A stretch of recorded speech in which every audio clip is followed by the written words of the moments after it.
Well, hello to those of you listening out there in video land. This is the first session of general science from introduction to general science from a Christian perspective. So I'm going to ask Anthony McConkey if he would start us out in prayer, please.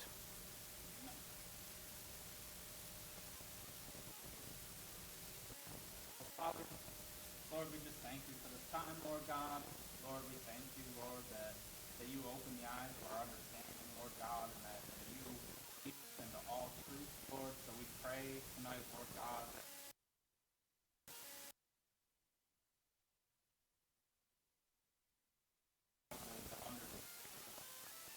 the deception that the enemy has placed in the world through false teaching, Lord God, through false scientific teachings, Lord God, and that our eyes will be open to the biblical truth, Lord God. That, Lord, that science and the Bible can be reconciled together, Lord. I just pray, Lord, Lord God, open his mouth, Lord God. Here, Lord God, we pray. Amen. Thank you. Well, let me introduce myself because those of you in the class have never met me before. I do have some friends that are sitting here in the church to give me some warm bodies to interact with. My name is David. I don't know how many mom.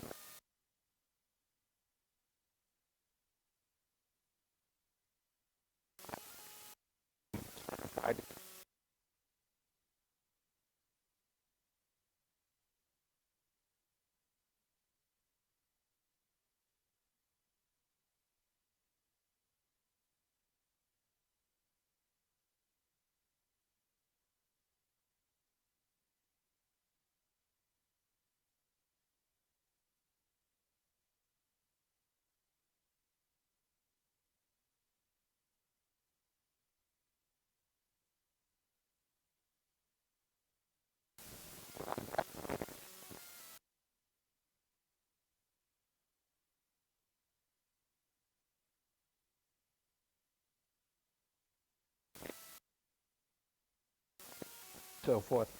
A few years ago, actually I guess about 30 years ago, the state of Louisiana passed a law that said if you're going to teach evolution in a public school, you had to present it as theory, not fact, and you had to present whatever evidence happened to favor creation instead of evolution.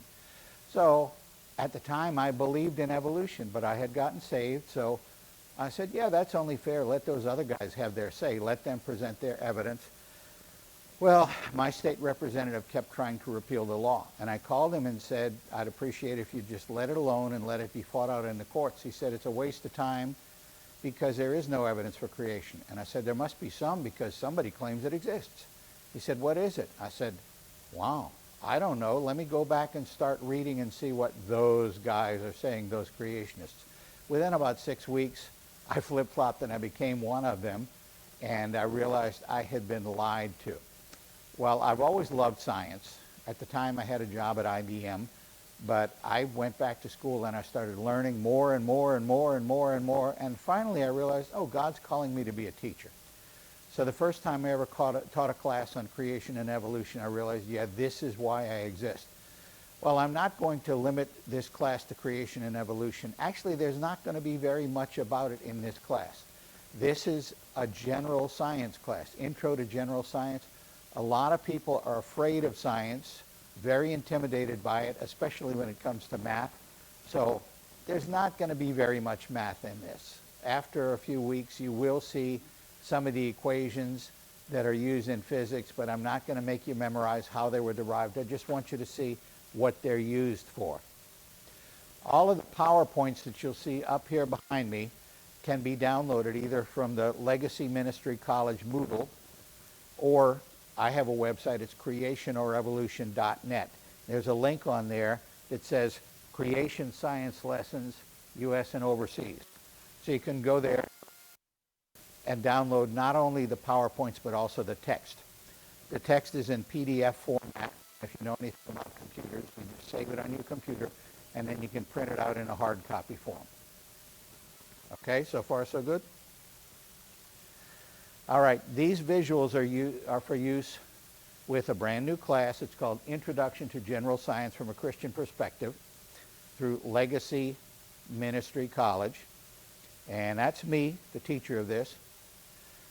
I put a copyright notice on there for my own protection, but you are free to use this by all means. If it will help you in witnessing to somebody or in your own personal understanding, go ahead, go for it. I'm not trying to make anybody proud, but I am trying to make people confident in their own knowledge. So why should we bother to study science? The Bible talks about knowledge an awful lot. And you know, the word science is actually the Latin word scientia. That's where we got it. It's knowledge. So the Bible tells us that the fear of the Lord is the beginning of wisdom in Proverbs 16, and it's the beginning of knowledge in Psalm 111. So why did God bother to give us minds and intelligence? Because he wants us to use them. We're supposed to love the Lord our God with all our heart, soul, and mind, and strength. We're also supposed to be ready always to give an account for the hope that is within us. What is the hope? Well, we're saved. Yeah, but how do you know you're saved? You say, I have a feeling. How do you hear what was necessary for salvation? It came from the Bible. Well, wait a minute. How do you know the Bible can be trusted? We're going to go through a number of things. I'm not going to try to prove the Bible, but I'm going to try to show you that the Bible is compatible with our scientific knowledge. People have said many times the Bible is not a science textbook. I agree completely, because as a science teacher, about every 3 years I had to change to a new series of textbooks because they found mistakes in the old ones. We don't have to do that with the Bible. It doesn't give us detailed, but the eyewitness account of the one who made the heavens and the earth. So if he told us the truth, then that's a really good place to start. None of the scientific statements the Bible does make has ever been falsified. It makes quite a number of statements that can be scientifically tested, and none of them has been falsified. Now, let's not try to explain miracles scientifically. The Bible does speak of miracles. For instance, this is one that people might point out as a mistake in biology. In the book of Genesis, chapter 30, it talks about Jacob. He took rods of green poplar and of the hazel and chestnut tree. He pilled white streaks in them. He made white streaks appear, made the white appear, which was in the rods. He set them before the flocks in the gutter. So the sheep that he wanted to reproduce, when he said, oh, those are the strong sheep, he put the kind of rods that he wanted in front of them. Okay, guys, we'd have to say he was pretty dumb biologically, but God had already said, I'm going to bless this guy.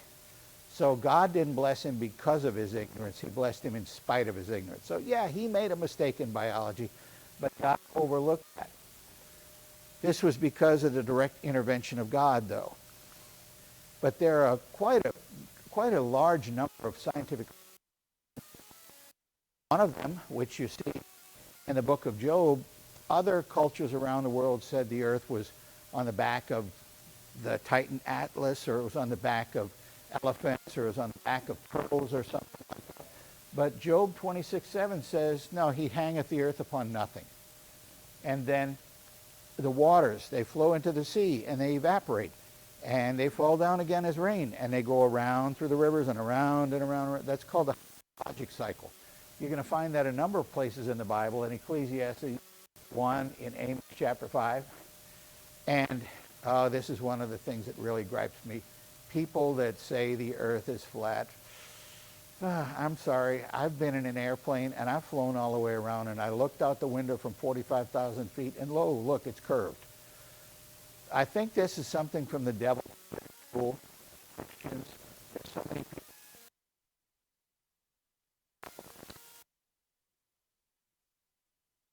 Fear. That's in Isaiah 40:22. And Adam was made out of the dust of the earth. Okay, how can you make a human body out of dust? Later on, we're going to have a chapter on, and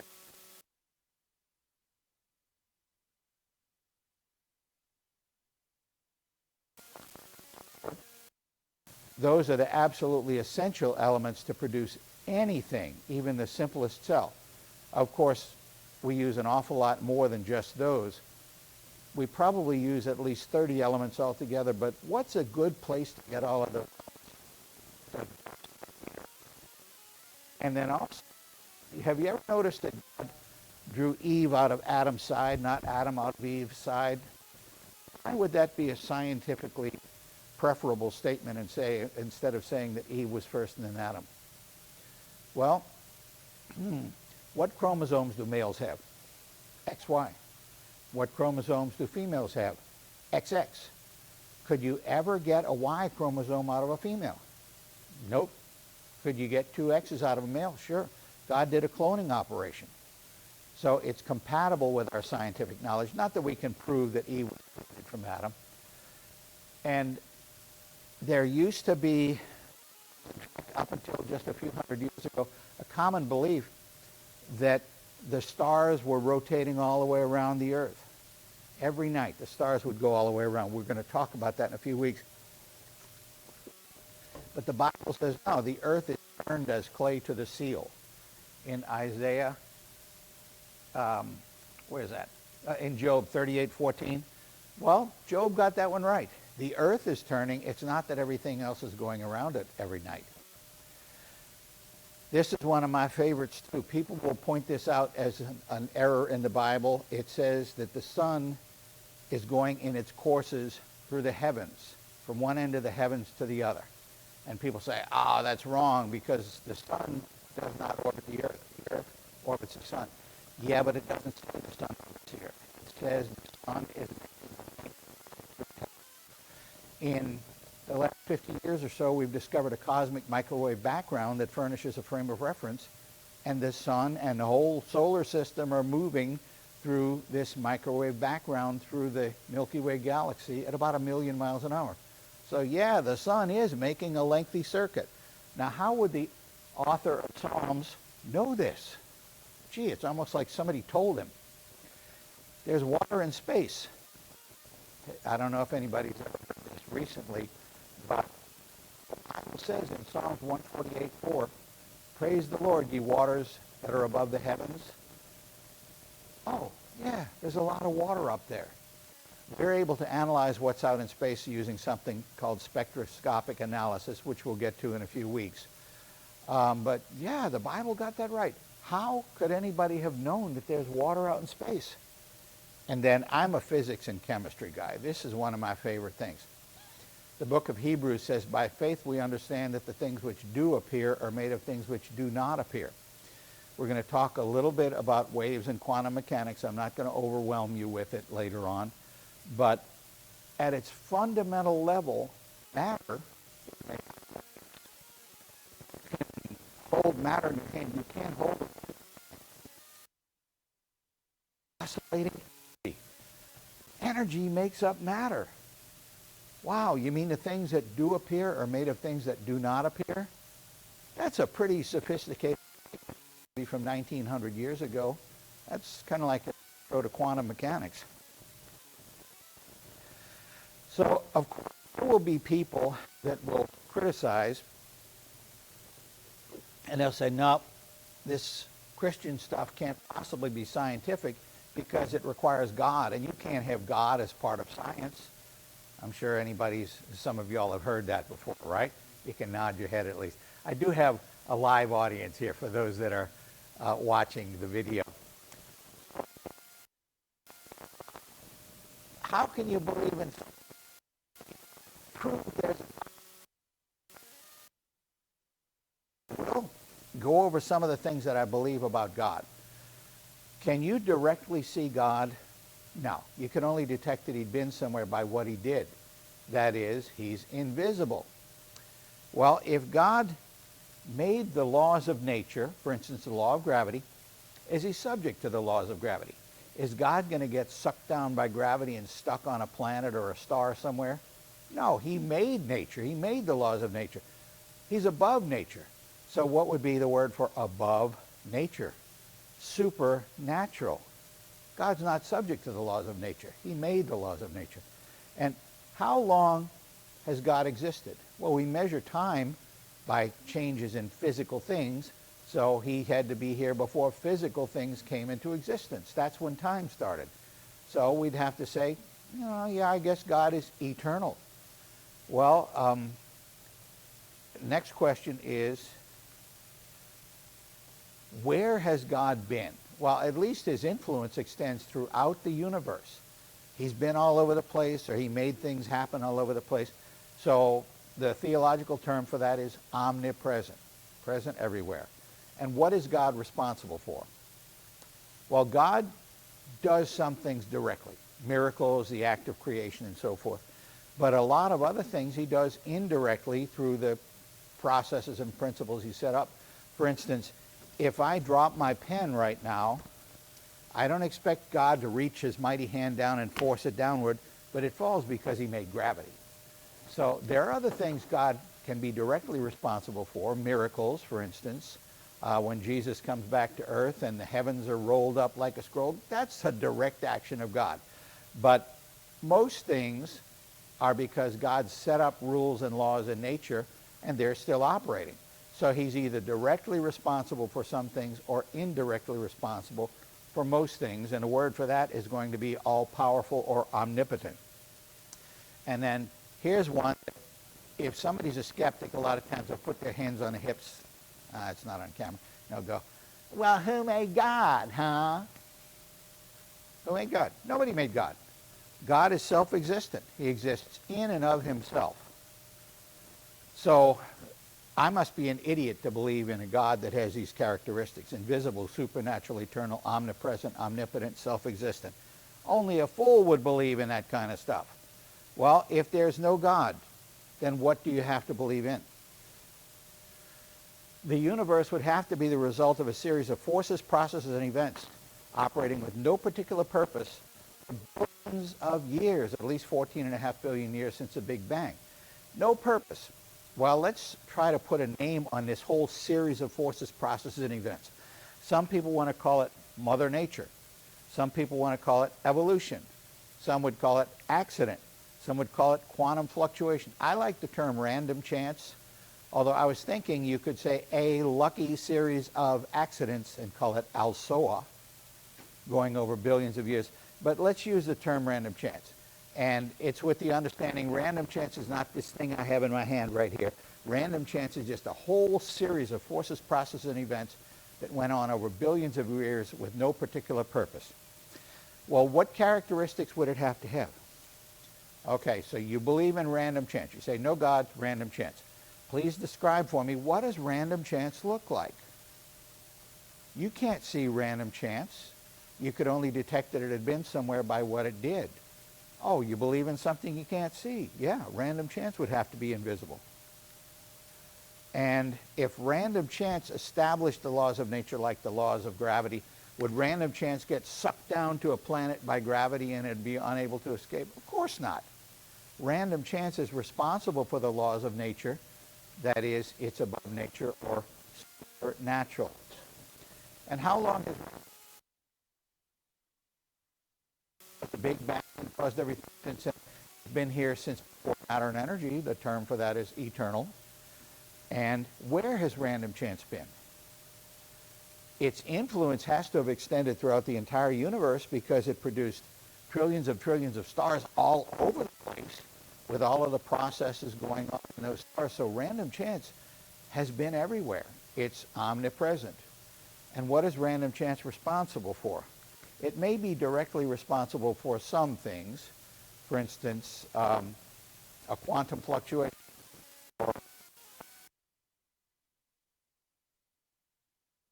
Our If I hold up a pen and I let it go, I don't expect random chance to materialize and grab it. Random chance is directly responsible for some things and indirectly responsible for everything else. That would mean it's all-powerful or omnipotent. And, well, who made random chance? Nobody made it. It's self-existent. It exists in and of itself. So you may believe in a personal God, as I do, that's invisible, supernatural, eternal, omnipotent, self-existent, or You may believe in a series of forces, processes, and events that's invisible, supernatural, eternal, omnipresent, omnipotent, self-existent.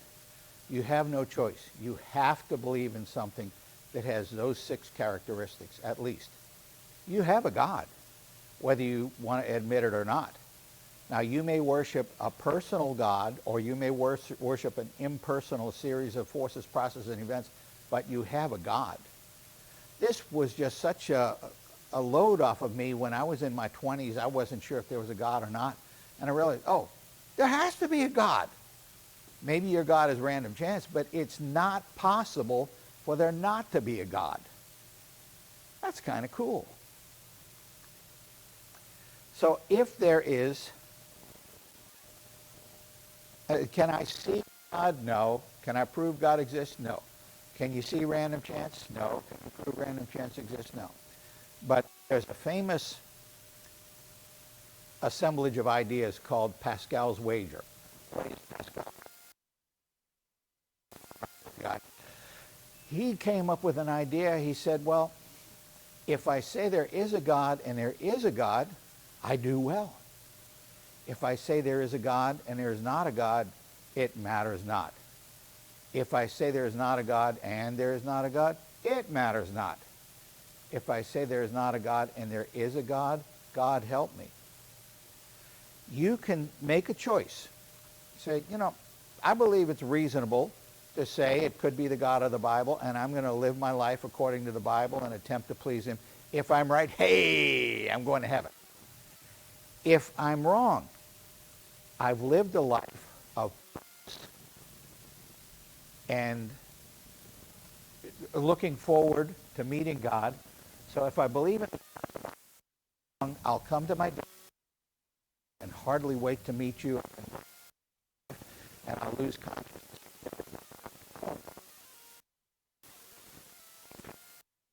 I choose to believe it's all random chance. There's no God. Not a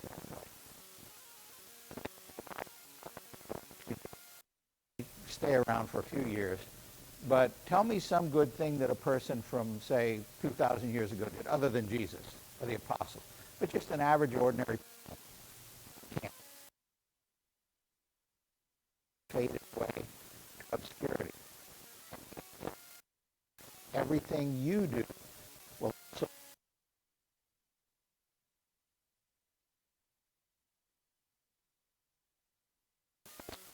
My pastor once said, if there is no God, then nothing matters.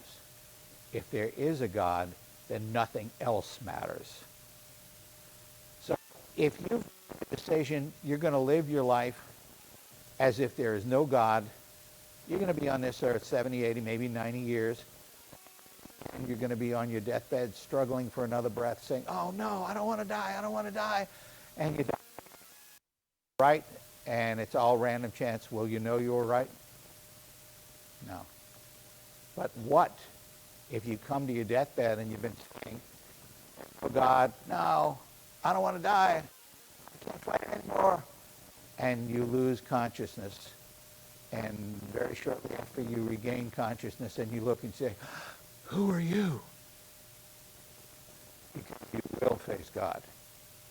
So if you've chosen to believe there is no God and there is a God, you are in far more than a world of trouble. You're in an eternity of trouble. So I have to make a step of faith to believe in a personal God, the God of the Bible. Other people might believe in the God of the Quran, but still you have to make a step of faith to believe in some sort of God.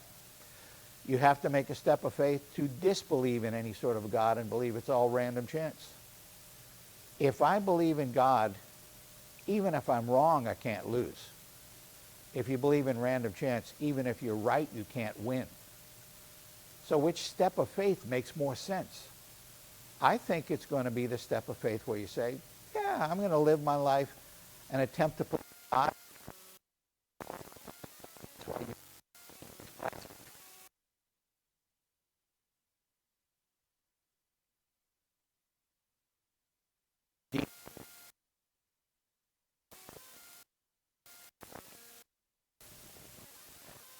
Atheists would ridicule people like me because I believe in God.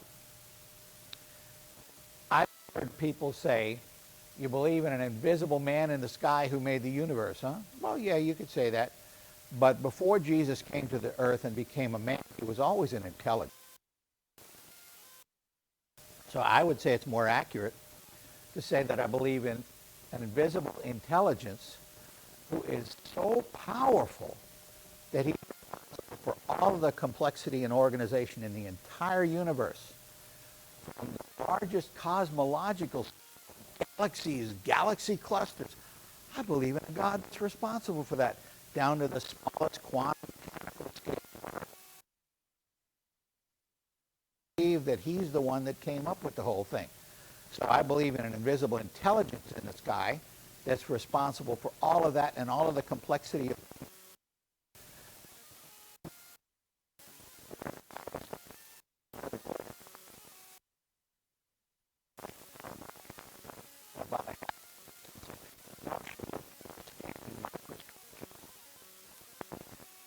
small level like that.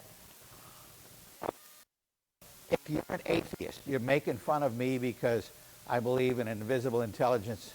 Well, what do you believe in? You believe in random chance, a series of impersonal forces, processes, and events. You believe in an invisible non-intelligence in the sky that's responsible for all of the complexity and organization of the whole universe, from the largest cosmological scale down to the smallest quantum mechanical level. It's all just an accident.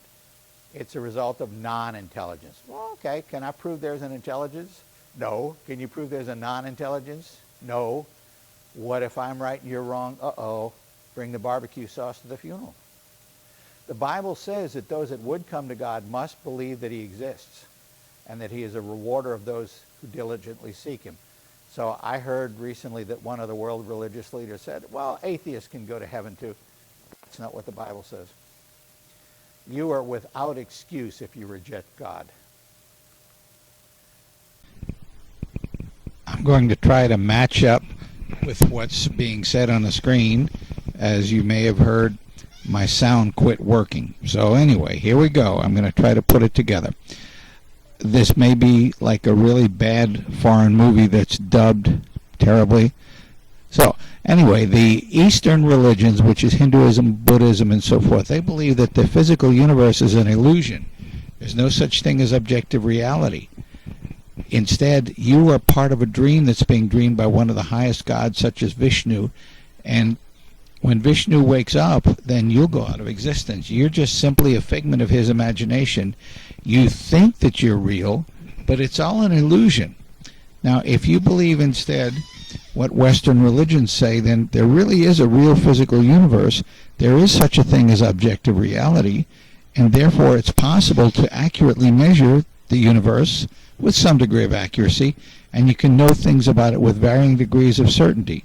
This results in the scientific method. That's where the scientific method came from. Science owes its existence to the scientific method.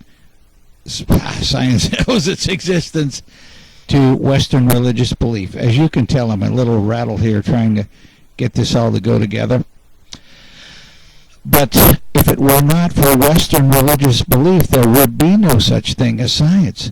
Many of the great discoveries in science down through the years have been the result of people who were attempting to seek God's thoughts, to think God's thoughts after him.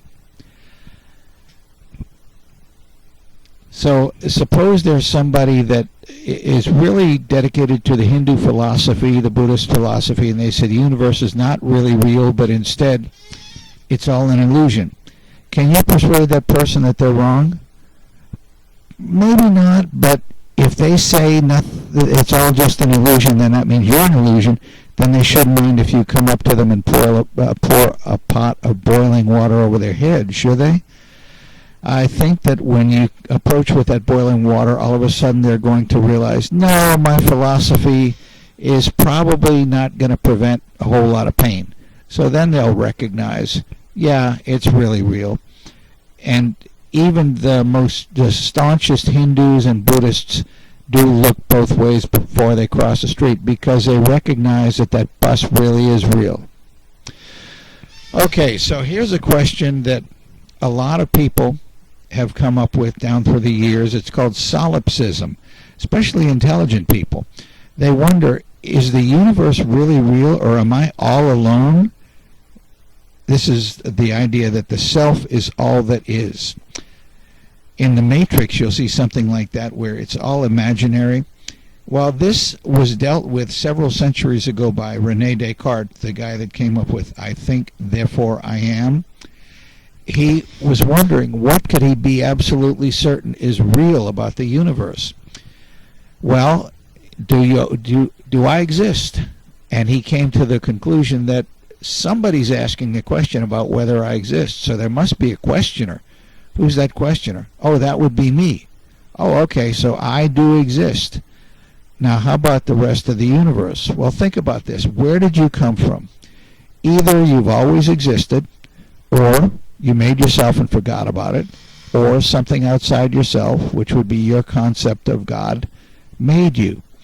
If you think you've always existed, or you think you made yourself and forgot about it, then you might as well stop listening to this because you're crazy. But if you recognize that something outside of yourself produced you, then you'd have to say, okay, if it's a personal God, would God take the trouble to create me and make certain that I'm absolutely, completely deceived about all things at all times? Well, I don't think that most people would say that's a reasonable belief. Instead, you could say, well, suppose it's all just random chance. I'm an atheist. I don't believe in anything. Well, in that case, random chance is not going to be able to make any decision to deceive you. So your senses are probably at least fairly reliable. Whether you believe in God or whether you believe in random chance, then it seems like your senses would probably be at least somewhat reliable. You couldn't say they're absolutely correct. You may have weak eyes or ears, or your sense of smell is bad or something like that. But still, you could say, yeah, it makes sense that there is at least something out there that my senses are perceiving, just because I don't think that whoever is responsible for me would deliberately make sure I'm deceived at all times. That would mean that, oh yeah, there really is a universe out there. But other than the certainty that you exist, absolutely everything else that you say you know is really a step of faith. We're going to get to this in just a moment. I'm trying to synchronize as well as I can with the video. I'm sorry it didn't work out very well.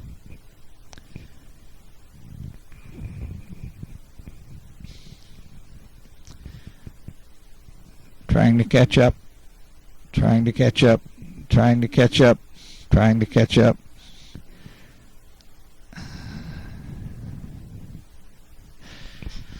So this seems to be something that's fairly common among intelligent people.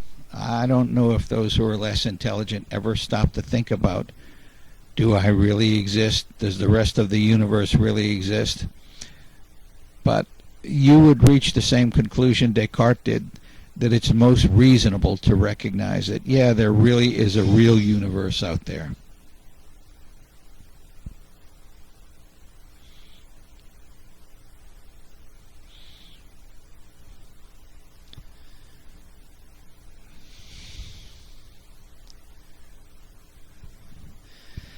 Okay, now at this point, I asked the members of the class who were sitting there, my live audience, to write down some things that they think that they know.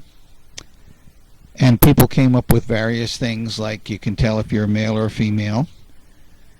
You can tell that the grass is green. A lot of things like that. So what does it mean when you say you know something? In the English language, we just use know for a bunch of different things, and we don't always mean the same thing. First of all, you may know something because, like, if you look in the video, you can know some things about me, like I have gray hair and there's a whiteboard and there's something projected on the wall. Well, how do you know that? Because you see it. One of the obvious ways that we say we know things is through our senses. You have several different senses. The obvious ones are the sense of sight, hearing, smell, taste, and touch. There are other senses besides those that don't really fit in with any of those. For instance, the sense of hunger. Where would that fit? It's not the same as a sense of touch.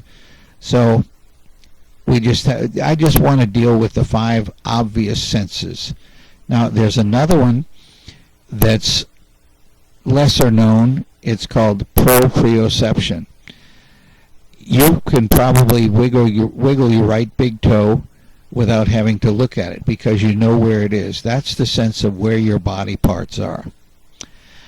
There was an interesting report I heard on the radio some years back where a gentleman in England who had been functioning perfectly well had a stroke in the middle of the night. And when he woke up, it was still dark and he couldn't move.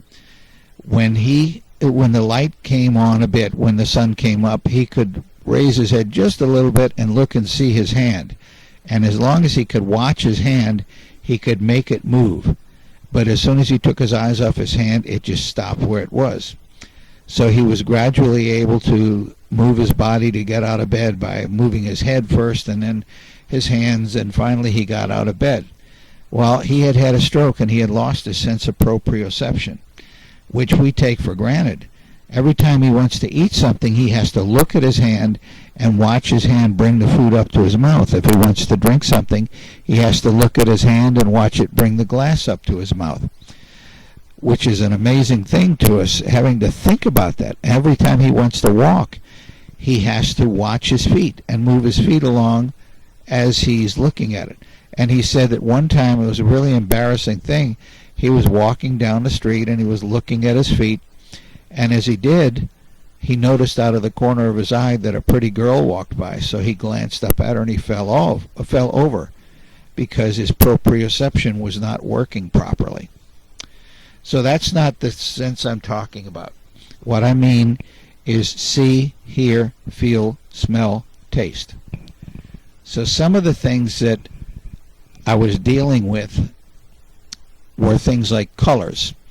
If somebody says, I know the grass is green, I know the wall is white, you're using your sense of sight. Or you can hear somebody speak, and then you could tell what they sound like. Or you could feel a bee sting and know and get some idea of what a bee sting feels like. And you could taste things, you could smell things. So one of the ways you know things is personal experience through your senses. You may know that a bee sting hurts. You may know how to ride a bike because you've done it before. This is an obvious way that we say we know things. But then again, there are other ways as well.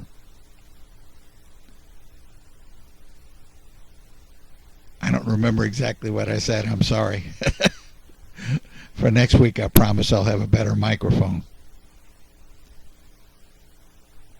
I wish I could read lips. If any of you can, let me know what I was saying.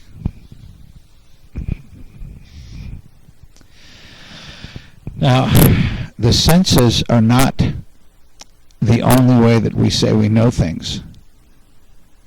For instance, as I'm about to get to in the video, I guess, how far away is the sun? How do we know that? We know it because somebody told us. Well, do you know your name? How do you know that that's really your name? Because somebody told you. Do you know when you were born? How do you know? Because your mama told you. Well, how do you know she's your mama? Because she told you that too. You weren't born and came out looking at a calendar on the hospital wall and said, oh, today is October the 24th, 1952. You couldn't read. But instead, somebody later on, this big lady that changed your diaper and fed you and hugged you and gave you ice cream and kissed you and all of this stuff, she said, I'm your mama. And so you said, oh, okay, sure, why would she lie? And then she said, you were born on such and such date. So we say we know that based on the authority of our mama. We also know a lot of other things based on authority. We say that we know the sun is about 93 million miles away on average. Well, how do we know that? I personally have never taken a tape measure and stretched it from the Earth to the sun to see how far away it is. Well, I don't have a tape measure that long, and besides that, you'd have to do it at night, otherwise you'd burn up. Haha, that's a joke. You can't go to the sun at night. It's always day. So when somebody says the sun is 93 million miles away, they didn't measure it directly. We're going to talk about that in a few minutes, how they knew that. And then when the Bible says, there's a song that we sing, Jesus loves me, this I know, for my senses tell me so. No, that's not what we say. We say, Jesus loves me, this I know, for the Bible tells me so. The Bible is our authority. There are a great many things in this world that we say we know, and it's actually because some authority told us and we decided to trust them. I know what the date is today because somebody at the government said, this is how we're going to define dates. I know that the place where I live is called Louisiana because somebody said, we're going to call this Louisiana. I know that the language I'm speaking is called English because somebody said, this is going to be called English. In science class, there are a great many things that you don't ever actually test for yourself, but you rely on somebody else who did experiments and they wrote a book and they told you about those things. Okay, back to the question about the sun being 93 million miles away. How do you know that? You read it in a book. How did the first person know that? Well, somebody had to write the first book. Somebody did some calculations. Using Kepler's laws of planetary motion and also radar technology, we scientists in the past, were able to calculate the relative distances between the planets and then the distance between Earth, Venus, and Mars using radar. And so now we've got the numbers in there, but we figured it out through geometry, through logic. Likewise, I could say, I know that 2 trillion plus 2 trillion is 4 trillion. Yeah, but I've never actually taken 2 trillion somethings and 2 more trillion somethings and put them together and found out that it really is 4 trillion. But it makes sense. It's logical. And then, how do you know you have a brain? Have you ever seen your brain or felt your brain? I don't think so. The only way that would happen would be if somebody opened up your head to do surgery and kept you conscious and set up mirrors and you watched in the mirrors to see that there really was a brain in there, or you reached up and felt your brain gush, gush, gush to make sure that it really is in there. I don't think a whole lot of people have ever done that. Now, you may have had a CAT scan, CT scan, MRI, something like that. In that case, a doctor told you you have a brain. You didn't see it yourself, but you're relying on authority. But the way that we would say that we know we have a brain generally, even though we've never seen it, even if we've never had an MRI, would be we logically conclude that any human being that does not have a brain will be dead. And there was an exception that proved the rule a few years ago. There was a baby who was born with only a brain stem. And he was actually able to live with a brain stem. And it was amazing. He did have at least a portion of a brain. If he had not, then we figure he would have been dead. So we would come to a conclusion, all humans seem to have a brain. Well, all right, if all humans have a brain, and I am a human, then what do I have to conclude about me? Oh, I think I have a brain also. It's logic. Now, there are 2 types of logic, which you'll see on the screen right now. Deductive logic is used in mathematics. You start with general principles that are accepted as true, and you try to apply them to specific cases. This is what I just did about all humans have a brain. I am a human, therefore I have a brain. Deductive logic is intending to establish absolute truth. That is, based on your starting premises, your conclusion must be true. That's how mathematics works. In particular, geometry works with statements that are accepted as true. They're called postulates. Now, the other form of logic that we're concerned with is called inductive logic. This is where you look at a great many phenomena and try to discover a pattern that points to a general principle. Inductive logic is not trying to establish absolute truth. It's trying to determine the most reasonable conclusion based upon the data. This is how science works. Every year in September, when I was teaching, I would tell my students, next month I expect the weather's going to get nice. And they said, well, how do you know that? Well, because I had been through over 60 Octobers. And every year in October, the weather got nice. So it seemed to me that it was a reasonable general principle to say that the weather is probably going to get nice in October. And sure enough, it did every year. Inductive logic is how science works. You look at a great many examples and you say, this seems to be the most reasonable pattern. But you never say anything is absolutely proved. One of the most anti-science statements out there is, trust the science. You have to question everything in science. That's how it works. That's how you make progress. Okay, so speaking of logic, when you're working with deductive logic, there's a structure called a syllogism.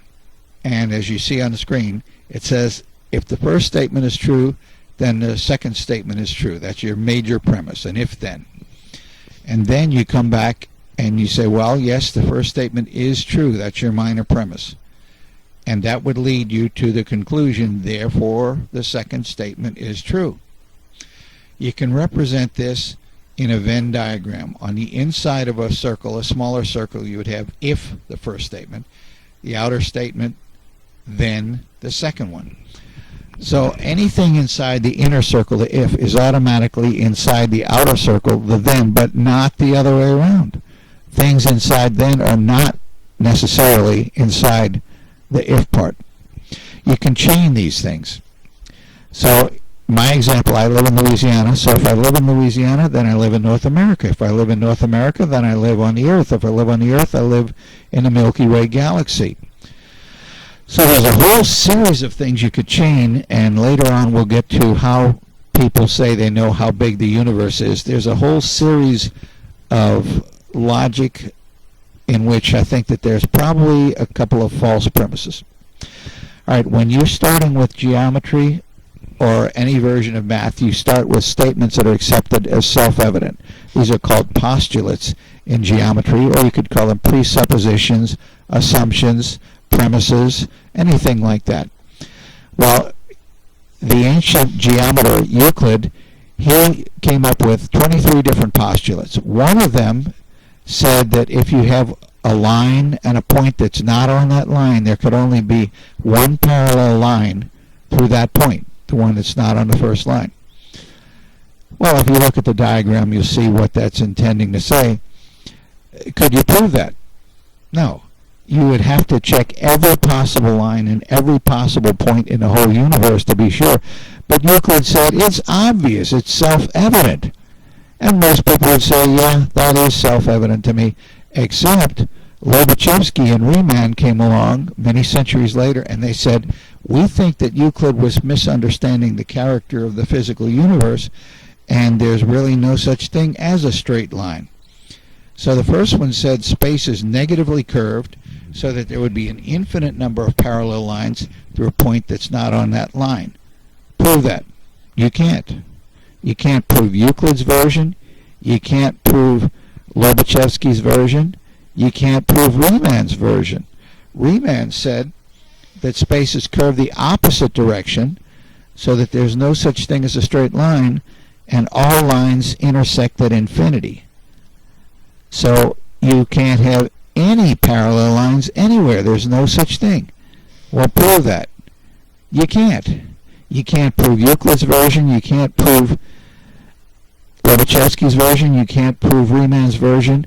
You just say, this makes sense to me, and I accept it, and I'll build the rest of my system of geometry based upon that. Well, likewise in life, there are a number of things we can't prove. We just say, I will accept that. For instance, Thomas Jefferson, writing the Declaration of Independence, did not say, I'm going to logically prove to you that all men are created equal, that they're endowed by the Creator with certain unalienable rights, and so forth. He said, I am holding these truths to be self-evident. That's what a postulate is. It's something you just accept as self-evident, and then you build the rest of your logical system based upon that self-evident statement. There are a great many things that people accept, and they don't realize there's no proof for it. It's just that it makes sense to them. So I would say it makes sense to me there's a God. People say, prove there's a God. I'm not going to try. It makes sense to me there is a God.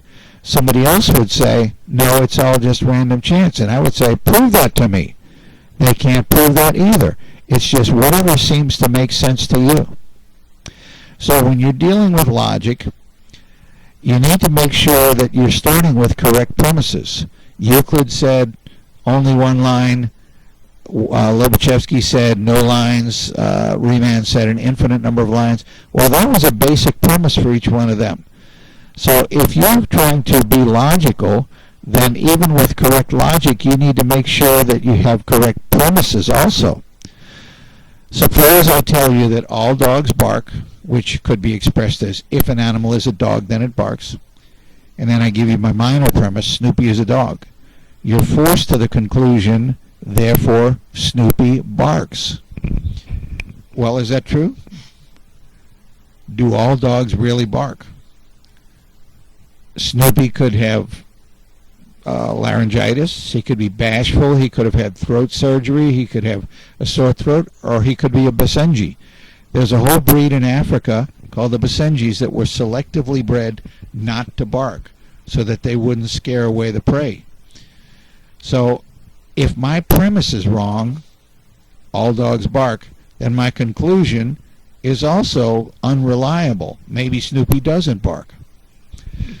Okay, so if I have correct premises, I need to make sure that I handle them correctly. So I could give you a premise that says, if I'm at Mount Everest, then I'm at the highest mountain in the world. This is true.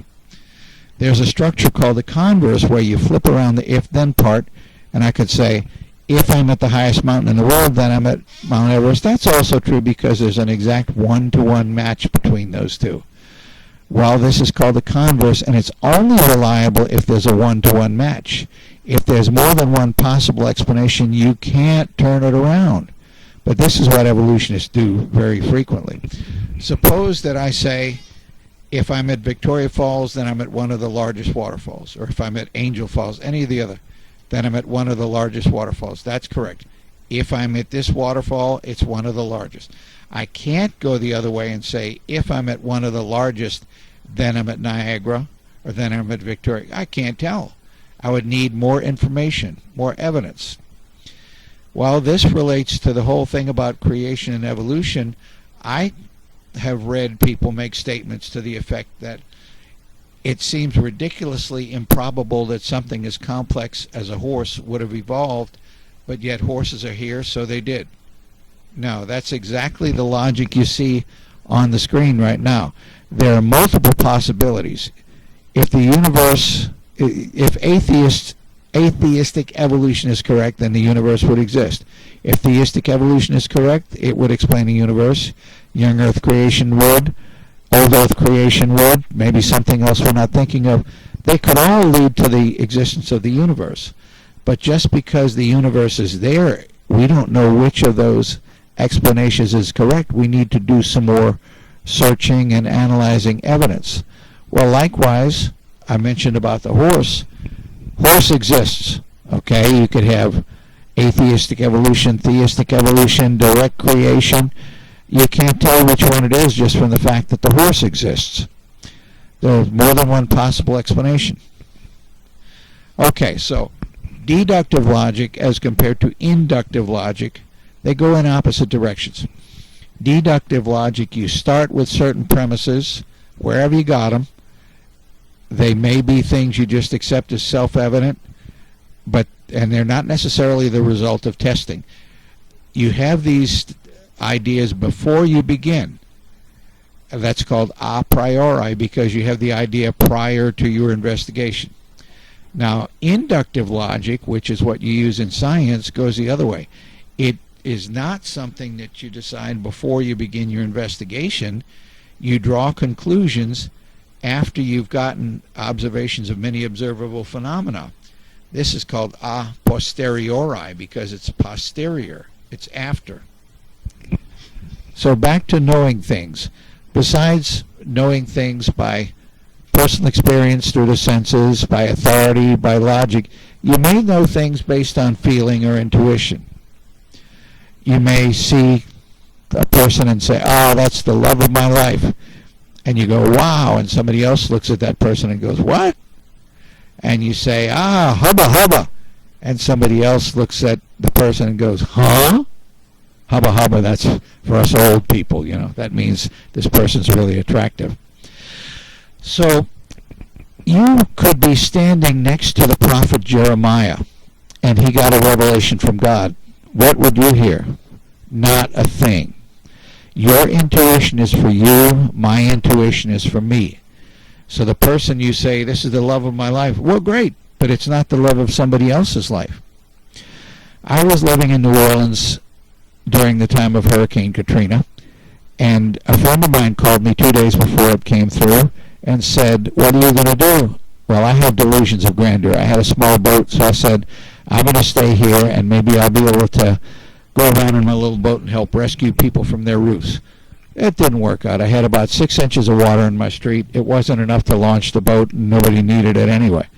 However, my friend, this is 2 days before that time, my friend said, what are you going to do? I said, I'm going to stay. He said, do you think I should stay? I said, don't you dare go by my intuition. It's a good thing he didn't, because the levee broke by his house and he had 11 feet of water. He would have been dead if he had followed my intuition. My intuition is for me. Your intuition is for you. It may be valid. Maybe God really gave you a revelation. Or maybe you just had pepperoni pizza too close to bedtime. I will not trust your intuition. I'm sorry. So if somebody comes to you and says, I have a word from you from the Lord. Well, wait, why didn't he give it to me? Maybe somebody else could confirm what God's been speaking to you. But if anybody ever tries to give you a revelation from God and you didn't get that revelation yourself, don't follow it. Please don't follow it. So you may know that you're called to some particular path in life. You don't try to prove it. It's true. I'm assuming it's true. But you don't try to prove it. And you don't have to try to prove it. But it's not part of science. So two other ways that people say they know things would be what I call wishful thinking. Suppose that somebody buys lottery tickets every week. Are they going to the store and telling themselves, I love my state so much that I'm going to donate this money? I don't think so. They're saying, oh, this has to be the winning number. It's got to be, got to be, got to be. Also, you could have somebody that's madly in love with some movie actress. Finds out she's coming through town. She's staying at a hotel. And so he shows up at the hotel. He hears her husband's not around. Shows up at the hotel with a dozen roses, bunch of flowers, and he says, when she sees these roses, she will leave her husband and fall in love with me. Is it possible? Yeah. Is it likely? No, not very likely. This is what I call wishful thinking. You really want it to be true, and maybe it could come true, but it probably won't. But then there's another one that's just really, really sneaky. This is bluffing. You pretend that you know things for some ulterior motive. For instance, if you're in a poker game, you act like you have a really good hand because you want other people to drop out so you get their money. Or if you're in a football game, your team plans to run to one side of the field and you try to make the other team think that you're going to pass to the other side of the field. It's really controlled lying. This has been known to happen in science a number of times. For instance, there was a very well-known fossil discovery which is commonly known as Lucy. It's Australopithecus afarensis. It was discovered in the Afar Valley of Ethiopia. The expedition had been financed by, I don't know who, but they had gone a long time and hadn't discovered any ape men. So their funding was about to be cut out. And just a few days before, somebody found some bones. Very good timing. They found some bones and put it together into Australopithecus afarensis. So if you go to a museum and you see Lucy, you'll see this oh, nice, complete skeleton. Actually, it was only about 20% of a skeleton. And not only was it incomplete, one of the main characteristics was it had a human-like knee joint and it had other ape-like parts. So, this must be the beginning of the evolution of the human knee. But what you didn't know is that this thing was discovered over a spread-out area, and a few years later, somebody went to a lecture that was being given by the discoverer, the head of the team, Donald Johansen, and they asked him, Dr. Johansen, did you find the knee along with the rest of the skeleton? And he admitted, well, no, it was about 2 miles away. You know, for a knee to be 2 miles away from the hip, that's a pretty tall ape. All right, now, this is something you may have heard in school. Somebody tells you, a teacher says, there's no such thing as absolute truth. Well, here's what you should respond to them. Oh, is that absolutely true? In making the statement, there's no such thing as absolute truth, they're saying it's absolutely true that there's no absolute truth. No, that's a self-contradictory statement. If somebody tries to make you believe that they know something, you should ask, why should I believe them? Okay, is this person claiming to have personal experience through their 5 senses? Or are they appealing to some authority that I think I can trust? Or have I checked out their logic and found out they're using good, well-structured, correct logic? If so, maybe I'll believe them. But if somebody just comes up with intuition or wishful thinking or bluffing, I'm not going to believe them. Then is it possible that there could be any absolutely reliable knowledge? You couldn't get it through your senses. You couldn't get it through logic. The only way would be if you had a perfectly reliable source of knowledge that is an omniscient God. So if the Bible is the Word of God, then you could know things with absolute certainty. If not, you can guess, you can hope that you come up with good ideas, but you can never be absolutely certain unless there's a perfect eyewitness that can tell you what actually happened. I'm stalling for a minute here because I don't remember exactly what I said. But the Bible says, do not believe every spirit, but test the spirits to see whether they're of God. So if somebody says, oh, trust me on this, trust the science, follow the science. No, don't do that. You have to question everything. The only way we make scientific progress is if we question. So Einstein didn't believe what everybody had said before. Niels Bohr didn't believe what everybody had said. Erwin Schrödinger didn't believe what everybody had said. You have to question. Don't accept things that people said and take them as absolute truth. Now, you can use them as a starting point when somebody does a lot of research on some topic. Yeah, they're a very valuable resource, especially if there are multiple sources and especially if there's been peer review that tends to confirm this. If not, no, you need to be skeptical. Boy, that guy on the screen talks a lot, doesn't he?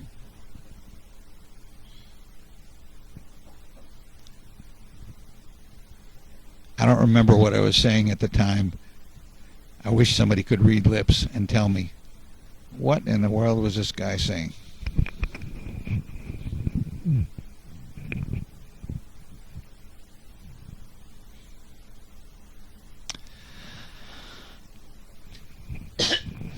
Still here, still trying to remember what I was saying at the time.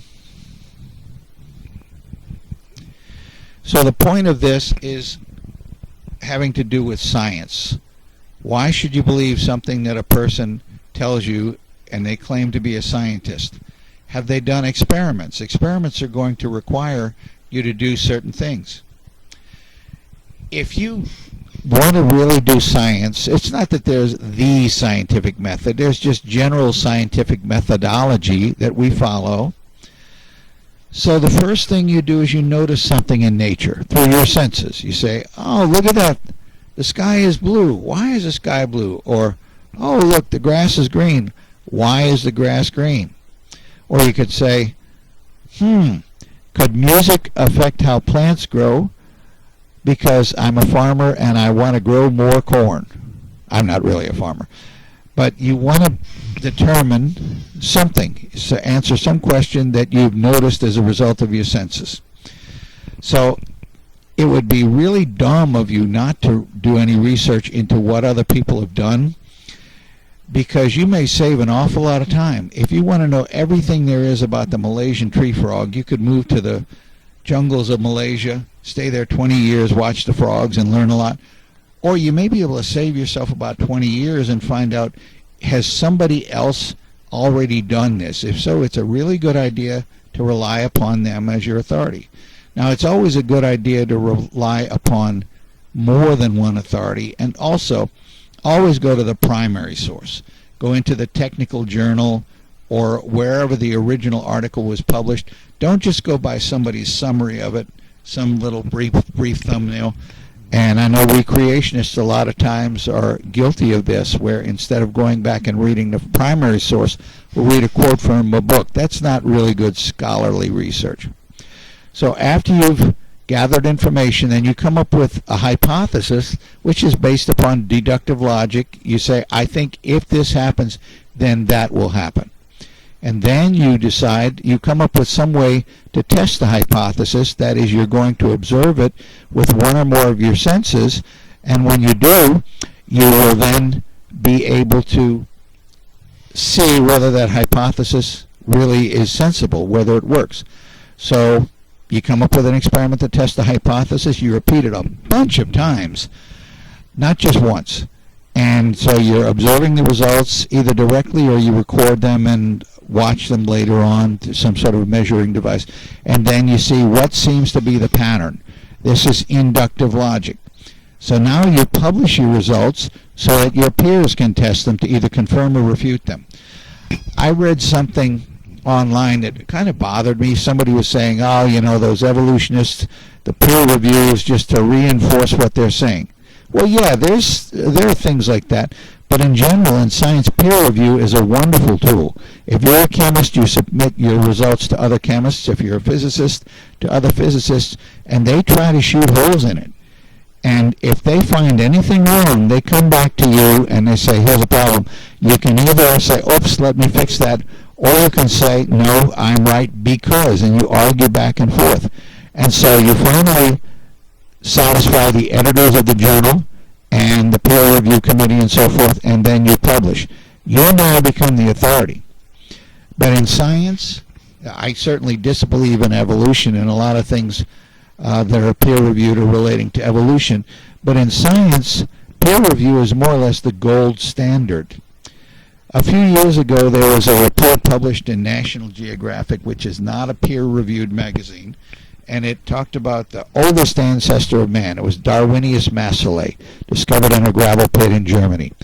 So I looked at the picture and I said, that's a lemur.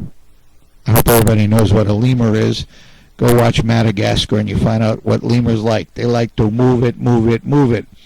So when you look at this fossil, Darwinius massillae, I had seen a bunch of lemurs before and I said, that's a lemur. Yeah, but National Geographic says it's an ancestor of humans.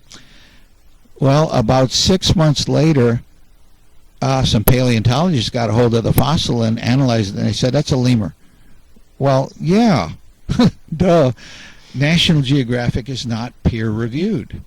So if you're really serious about doing research, you need to get one of the technical journals where everything has to go through peer review before publication. And it's okay to read stuff that you disagree with. I read paleontology things a lot about the evolution of apes. I don't believe any of it, but I want to know, what are they saying, what are their arguments, what are their results, where did they find things, and so forth. So it's a really good idea to do research into peer-reviewed journals. So I'm trying to remember what I was saying on the screen. Once it's past peer review and it's in the journal, you are now the authority that other people are going to rely on.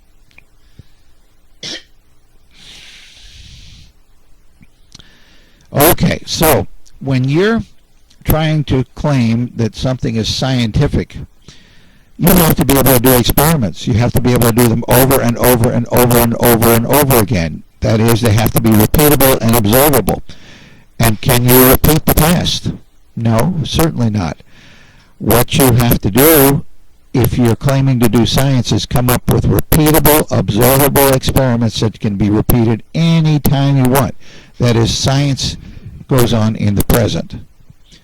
Now, how about if I make a statement to you or ask you a question, who was the first president of the United States? Can you make a scientific statement about that? Well, let's see. Is that in the past or the present? It's in the past. Is it something we can repeat? Nope. George Washington is dead. Well, can we observe it? We can't, but other people did. So if you're dealing with a past event for which you have no ability to repeat it, but you do have eyewitness accounts, you would say, okay, I accept this as history. But you do have to recognize that eyewitness accounts may not always be reliable. They may not even be eyewitness accounts, like the story about George Washington chopping down the cherry tree. That never even claimed to be an eyewitness account. That was just somebody writing a book about George Washington and making up a story. So we need to make sure that we have an eyewitness account, multiple eyewitness accounts, if we take something as acceptable historical fact. So let's think about the idea that humans evolved from apes. Is this something going on in the present? Nope. If it happened in the past. Can we repeat the process? No, we can't make apes evolve into humans. Well, let's look up the eyewitness accounts of those that were there watching apes evolve into humans. Oh wait, there are no such things. Why couldn't there ever be? Because who would the ancestors have been? They would have been ape-like creatures, which I would say would be apes. You'd look at one and say, that's an ape. Okay, what sort of eyewitness account would they write? They wouldn't. Apes can't write. So it's not possible to have any eyewitness accounts of evolution. Well, there are two branches of science. One is called empirical science. That's experimental science based upon experimentation and observation. This is what chemistry, physics, and many aspects of biology are all about. But there's also something that people have come up with. They call it historical sciences, and it's not historical sciences. It's historical storytelling. So, for instance, if somebody says this geologic feature is 3.6 billion years old, well, was there anybody there to see it? No. Can they repeat the process? No. But what they have is a belief about what they think happened, and then they present that as if it was a historical fact. No, the so-called historical sciences having to do with evolution are not historical at all. Well, they're made-up stories. Maybe they're right, but there's no way you could ever be sure. There's just no means of verification. So when we hear that this ape evolved into this other ape, and then it evolved into this other ape, and finally it evolved into humans, okay, is this going on in the present or the past? If it happened, it was the past. Can we repeat the process? No, there's no way we can. Okay, well, are there any eyewitness accounts? Nope. So somebody gives us the whole thing about what happened way back when, and what we need to ask is this really science? So I would contend that the historical sciences, the so-called historical sciences, are not science at all, but instead they're made-up stories. Maybe they might made up a story that worked out, but I'm not going to trust in that. I hope that you don't either. Okay, so I'm moving on to Chapter 2, which has to do with mathematics and measurement in science. And remember, if you don't have these already, you can get these on the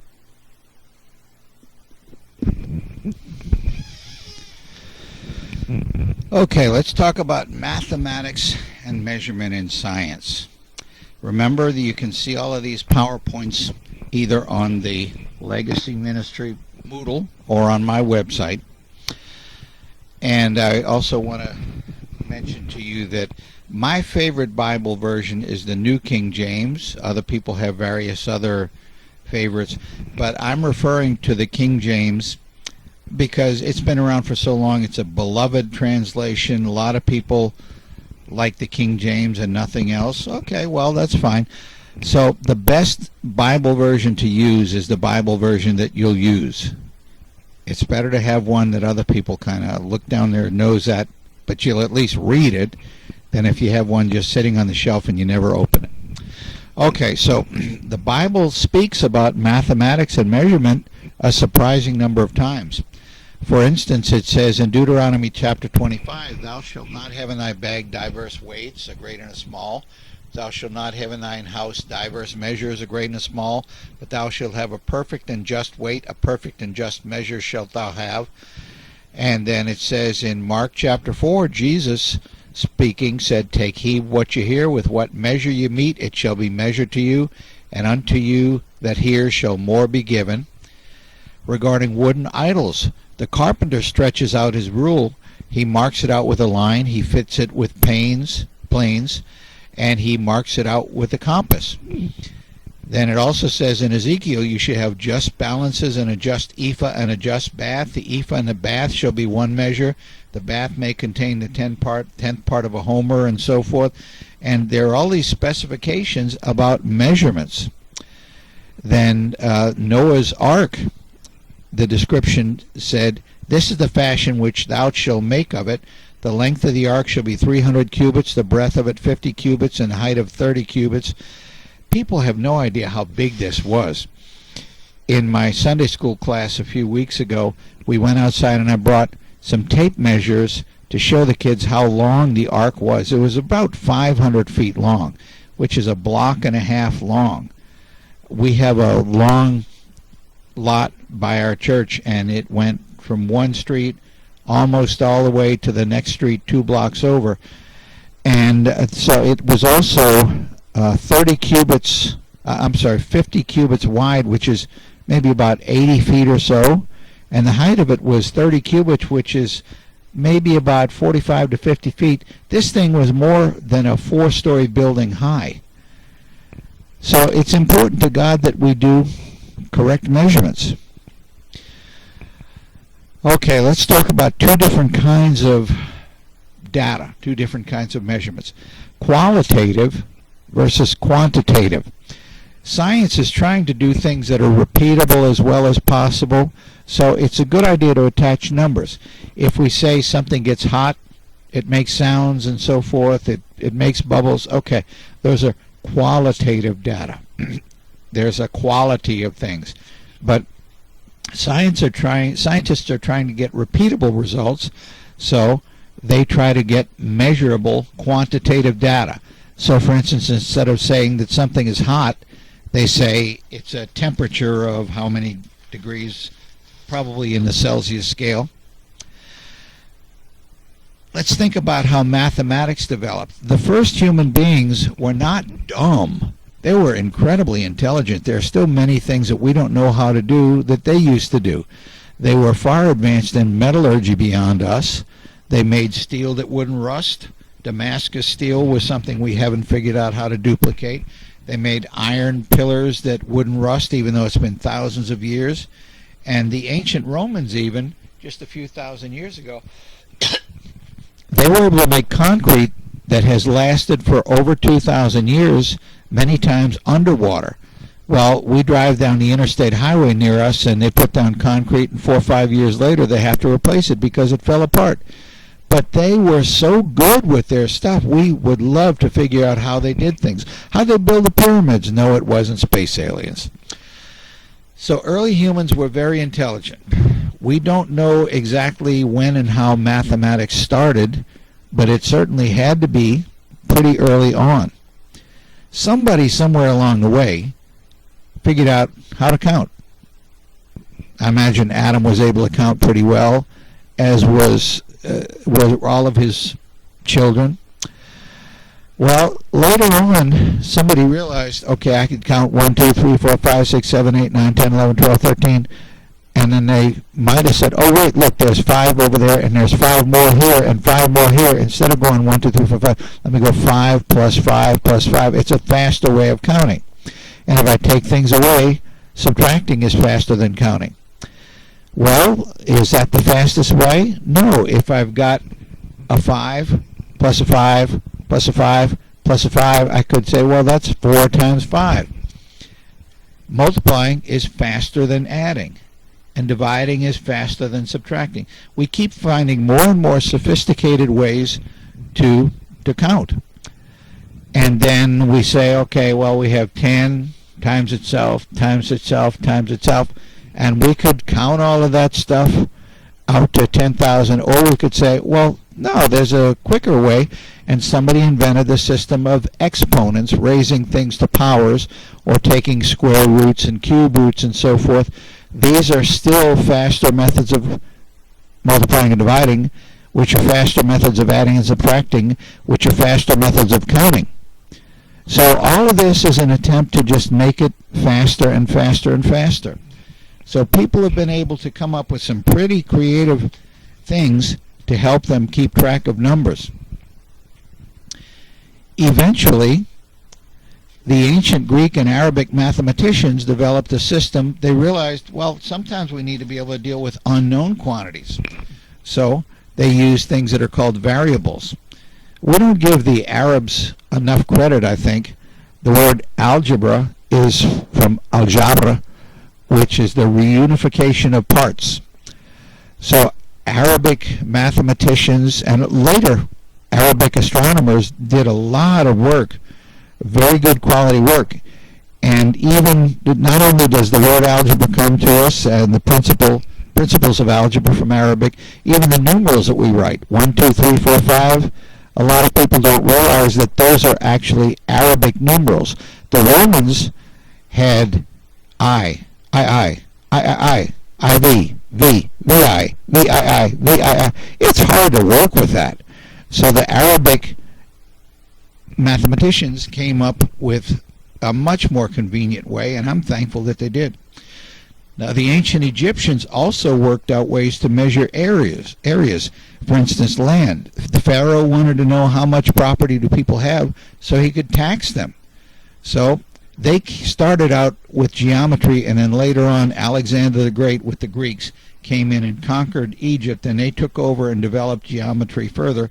But it seems to have started at least with the ancient Egyptians that we know of. Now in China and South America and places like that, yeah, they were doing all of this. We just don't have a record of how it developed.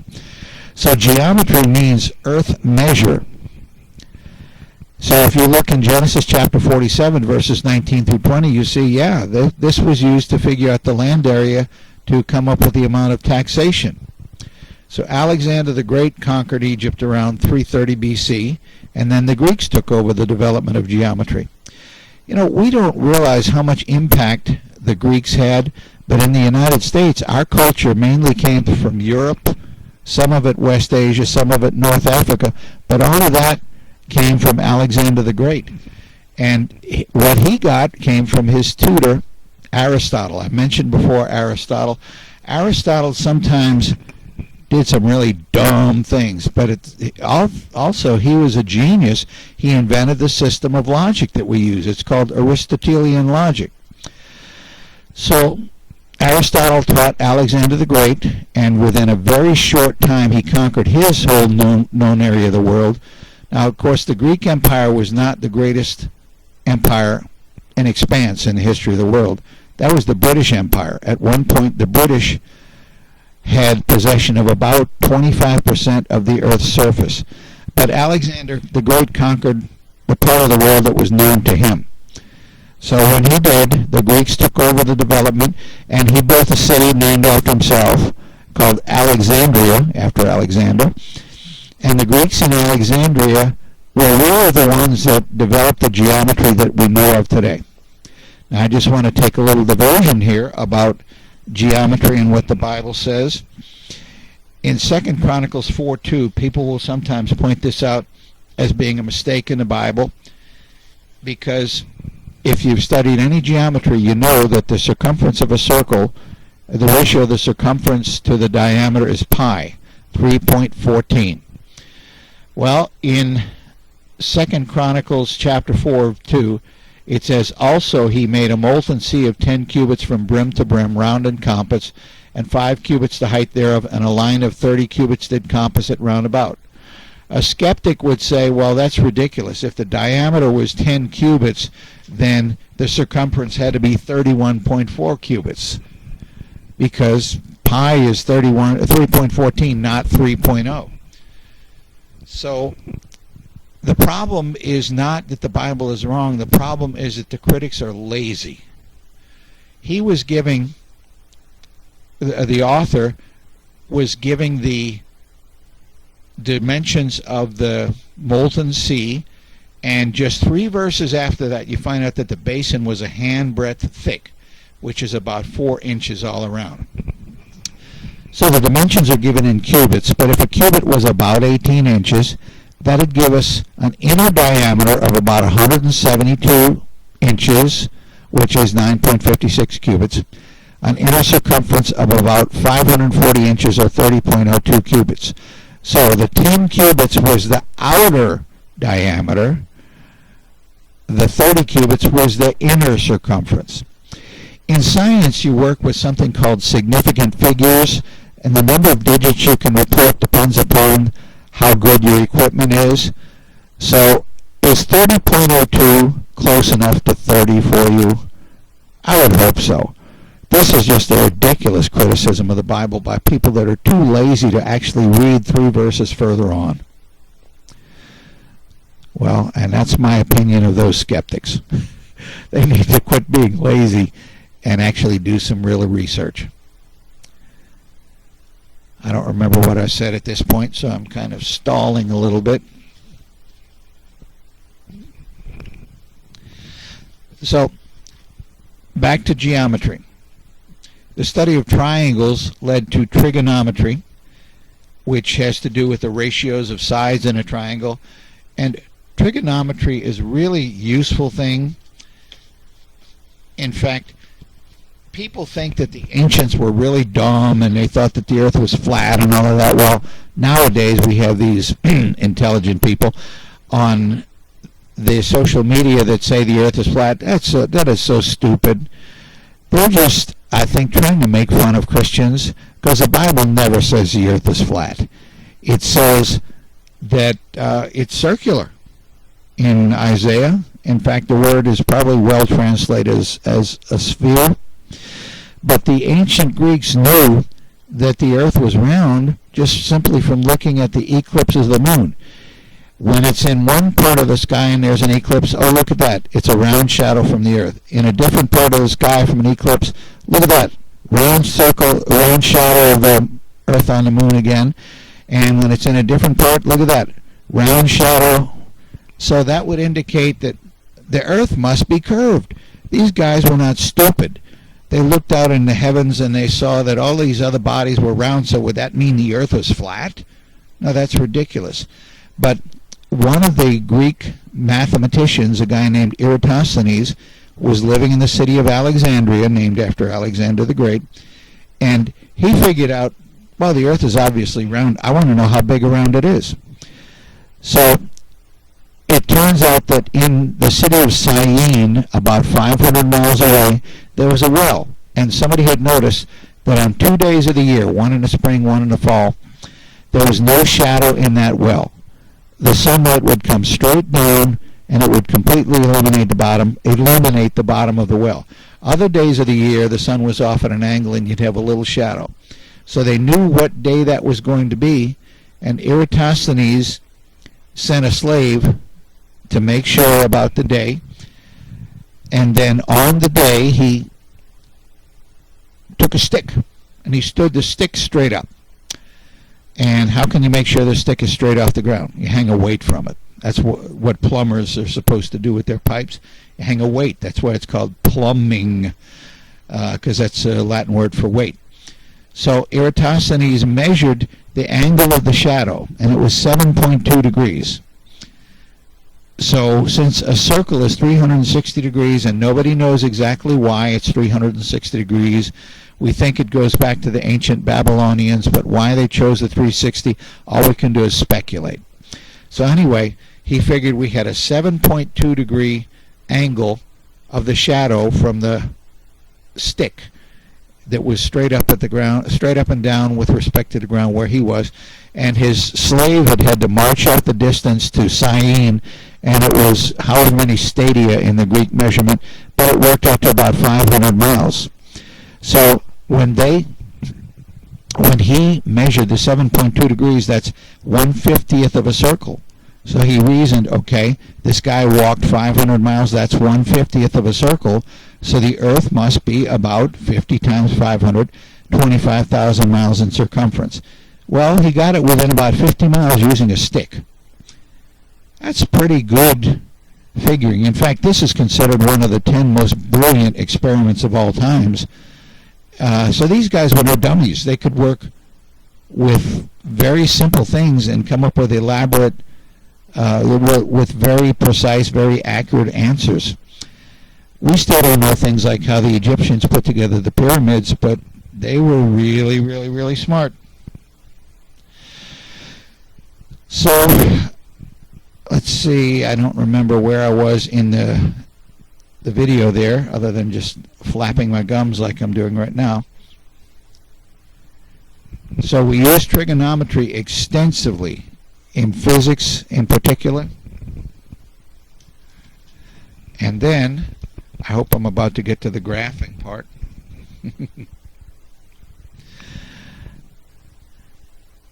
Okay. The study of the ratio of sides and triangles led to trigonometry, and we use that to calculate all sorts of things in physics and astronomy, and that's largely how we calculate the distances to the different stars that are so far away. And then we use statistical analysis to analyze large quantities of numbers. Nowadays we have computers and we have all sorts of graphing tools and so forth, but when Johannes Kepler was analyzing what's the motion of the planet Mars, he didn't even have graphs available. Those didn't originate until the 17th century when René Descartes, the same guy with I think therefore I am, he came up with his Cartesian coordinate system with the x, y, and z axis, and then the line graph, bar graph, and circle or pie graph that we use today, they weren't invented until the late 1700s. So when Johannes Kepler was figuring out the orbits of the various planets, he just had a bunch of numbers and he did statistical analysis on them, and he had to be one of the most brilliant mathematicians of all times. He came up with the calculations that the orbit of Mars was slightly elliptical, and it turns out that all of the other ones also, and he just used statistical analysis. Now there's a picture for you of the Cartesian coordinate system x, y, and z. That's what a line graph looks like, a circle or pie chart, and a bar graph. And I don't know if I dare say this. I said it before and the sound went out. But if you're ever surveying a college town and you ask the students what's your favorite kind of beer, well, what's the best graph for that? A bar graph.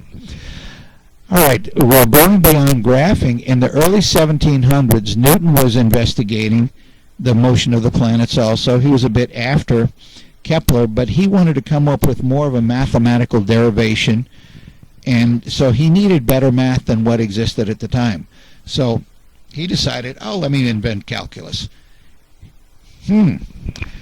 Calculus has two different flavors. One of them is differential calculus, which is basically where you break apart a complex shape into an infinite number of infinitesimal parts. That's differential calculus. Well, Newton seems to have been the one that came up with that. Now, there was another guy that was working in the opposite direction, where you put together an infinite number of infinitely small parts and you get a complex shape. That was Leibniz. Although Newton and Leibniz may not have been the ones that first invented it, there was an ancient Greek guy named Archimedes who had to be one of the most brilliant men of all times. He was a scientist, a mathematician, an all-around great guy. And he seems to have invented both differential and integral calculus about 2,300 years ago.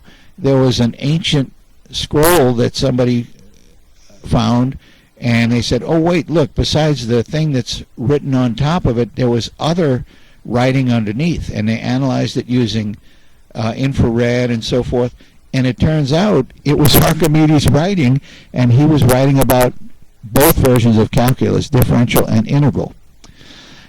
Archimedes was an amazing man. We just take certain things for granted, like the screw. Archimedes invented the screw. He invented the lever. He invented the pulley. He invented the block and tackle. He also found a way to set up parabolic mirrors into what's called a death ray.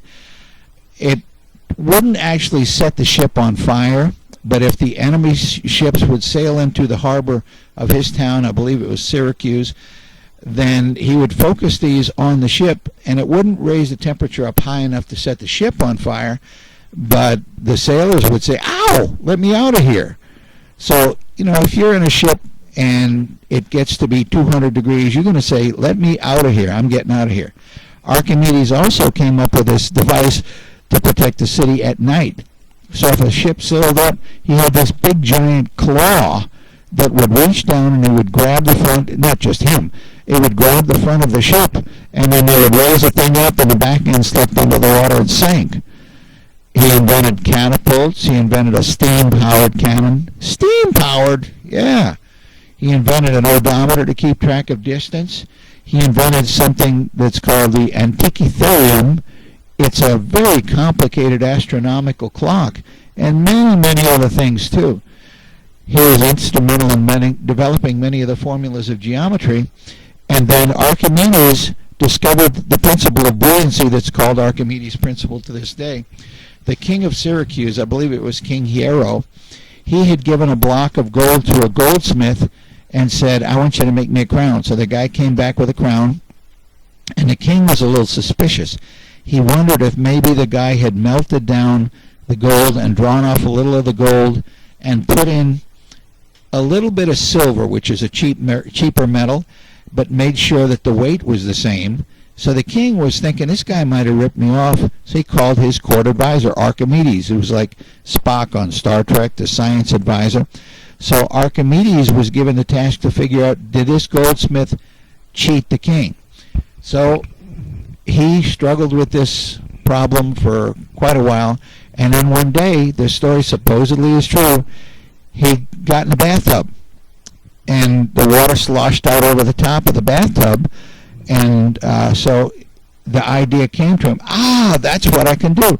So he didn't even bother to put his clothes on. He was so involved with this. He raced down the street to the palace naked, yelling to the king, Eureka, Eureka, which means I found it, I found it. And when he got there, I guess the king said, hey, put a robe on the guy. So Archimedes said, here's what we will do.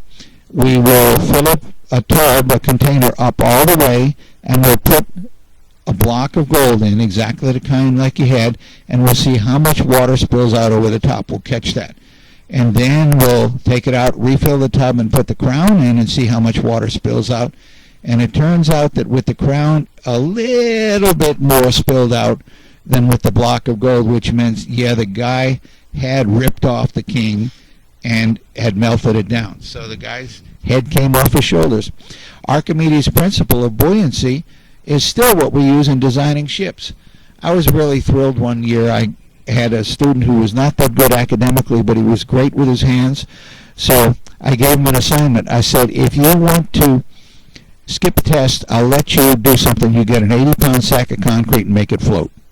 So he made a concrete boat using Archimedes' principle. Okay, now here's something that we use in science. It's called imaginary numbers.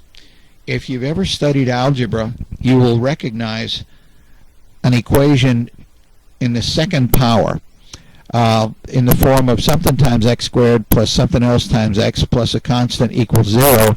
And there's a formula that you can use to solve that and always find the correct values of x. So that formula, everybody say this together, x is negative b plus or minus the square root of b squared minus 4ac over 2a. Now, you don't need to know the formula. But that formula has been in use for centuries. Somebody figured out that that's the way to do it. Well, that's great if you have something that only goes as high as the second power. If you have the third power, it doesn't work. And mathematicians struggled with this to try to figure out what's the general solution for something with a third power or higher. And they always came up needing to find the square root of a negative number. Now, the square root is the number that multiplied by itself gives you the original number. So the square root of 1 is either 1 times 1, or it could be negative 1 times negative 1. Positive times positive is positive. Negative times negative is also positive. But in order to solve this equation, you needed to come up with the square root of negative 1, which is not a real thing. It's an imaginary thing. But the mathematicians realized, okay, we're going to have to use imaginary numbers. And then they did come up with a general solution for an equation that involves the third power. Well, here's a really bizarre thing. These imaginary numbers crop up throughout science in something called quantum mechanics, which is where we're dealing with subatomic particles and subatomic quantities and waves and things like that. So it turns out that in order to get the correct answers for a real thing, an electron, a proton, a neutron, we have to use an imaginary thing, the square root of negative 1. Okay, so let's get back to measurements. If everybody's going to get the same results in commerce and science, there need to be standards of measurement. Suppose it's 500 years ago and you need to get some rope to tie up your horse. You go to the rope seller in your village and you say, I need rope. And he says, how much? You say, 1 horse worth. Well, that's going to vary depending whether you have a big horse or a little horse. There needed to be standards. So there are many countries that developed their own systems. A lot of times it was based on such things as the king's body parts. So King Henry I of England, for instance, his foot was used as a standard, and they would cut sticks that were the same length as King Henry's foot and take them all throughout the realm and make copies of them, and okay, that's the standard for a foot. Well, there's also some kind of weird things. That wouldn't work very well when you're trading with a different country. You need some kind of standard in common with them. Well, King Henry's foot, it turns out, would fit 3 times into the length between the tip of his nose and the tip of his outstretched fingers. So that was the yard. And then his thumb, the width of his thumb at the widest part across the knuckle, it turns out that that was 1/12 of the length of his foot and 1/36 of the length from his nose to his outstretched fingertips. Well, that's kind of weird, right? But anyway, there are certain proportions that are common within the human body, and those are among them, but that's within one person's body. Now, if you have a different person who's bigger or smaller, you're going to have different measurements, different proportionality. So England was the largest empire in the history of the world. It claimed possession of about 25% of the Earth's surface, and it spread its system all throughout the British Empire. But this wouldn't really work too well, and suppose later on when the king died, another king says, no, I want to use my parts instead. So the British standards were weird. You had the pound, the foot, the acre, the hectare, the mile, the inch, all of these different measurements. So who's been a rival of the British all along? The French. So beginning about 1790, the French began to develop a measuring system which was called the metric system, which is now called the Système International, the international system. They took the Greek word for measurement, which was metron, and they devised the measuring system. And they wanted to use something that was not going to vary from one country to another, or from one king to another, or from one person to another. They decided to use the one thing that's the same for everybody on the planet, which is the planet. Remember, the ancient Greeks had calculated the approximate circumference of the Earth, and so the French said, well, we are going to use a new system of measurement. Of course, they spoke with French accents. Our measurement will be based not upon the body of the English king, that pig, but upon the earth itself. So they knew that the circumference of the earth had been calculated to about 25,000 miles, and they decided, let's use the earth itself as a standard instead of all of these other things. Oh, I had mentioned a few minutes ago on the video, I saw myself doing this. The inch, there was a rule of thumb to determine approximately how big an inch was. If you were in a village and you didn't have a ruler marked off with an inch, well, they would place 3 adult men's thumbs side by side, and some were fatter, some were skinnier. So, they'd add up to a certain amount, and then they would take 1/3 of the width of that, and it was very close to an inch. It was called a rule of thumb. So the French said, let's take the measurement the ancient Greeks did for the circumference of the earth, and they decided we will make the meter 1/10,000,000th of the distance from the North Pole to the equator, and of course, through the greatest city on earth, through Paris, France. So that was the meter, and it actually worked out to be very close to the English yard. It's only about 3 inches longer. But instead of having all of the different names, like we have the inch, the foot, the mile, the hectare, the acre, all of these different measurements, they said, let's just have a few basic measurements, and then we'll put prefixes to indicate divide by 10, divide by 100, divide by 1,000, multiplied by 10, multiplied by 100, multiplied by 1,000. So they started with things like the meter and the gram. Well, the meter was 1/10,000,000th of the distance from the North Pole to the equator, through Paris. Then, let's use as a measurement of mass something that's going to be the same for everybody in the world also. So let's take this meter that we just came up with, and 1/100th of it is a centimeter. Let's make a little box that's 1 centimeter on a side. 1 centimeter times 1 centimeter times 1 centimeter. That's a cubic centimeter. And if we put some water in it, what's the mass of that water? Oh, let's call that 1 gram. Okay? So the mass of 1 cubic centimeter of water was 1 gram. So it depended on the earth and it depended on water. Now, if you make a larger thing, 10 times as big, instead of a cubic centimeter, we go a decimeter on a side, a decimeter, decimeter, decimeter.